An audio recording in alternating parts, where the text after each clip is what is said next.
मित्रांनो, भाऊच्या धक्क्यावर रितेश दादांनी रुचिताची खूपच जास्त क्लास घेतलेली आहे. हो तर मित्रांनो, बिग बॉस मराठी 6 कडून नवीन प्रोमो समोर आलेला आहे. नेमकं काय झालं त्या प्रोमो मध्ये सर्व काही जाणून घेऊया, तर व्हिडिओ पूर्ण बघा.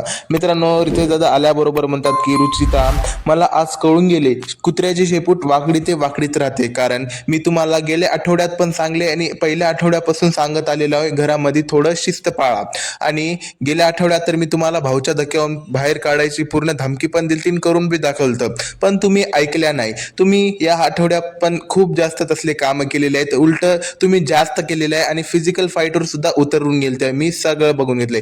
तुम्हाला काय वाटतं मी फक्त बाहेरून फक्त होस्ट करा येतो, काय बघत नाही, काय नाही? मी सर्व क्लिप्स बघूनच येतो. असं नाही का रितेश दादा बोलतात. मग रुचिता काहीतरी बोलायला जाते आपल्या हिसाबानं, म्हणजे कन्फ्युज करायला, पण भाऊ ऐकत नाहीत. भाऊ म्हणतात की मी जेव्हा बोलतोय ना तेव्हा मधात बोलायची गरज नाहीये. आणि बोलतात की आणि तुमचं तर हे वेगळंच चालू आहे, लव अँगल वेंगल वेगळंच मधात चालू आहे. अरे तुम्ही इथं गेम खेळायला आल्यात ना, तर तुम्ही स्वतःवर भरोसा ठेवून स्वतः गेम खेळा. दुसऱ्यावर भरोसा ठेवून गेम चालत नाही. असे नाही का रितेश दादा बोलतात.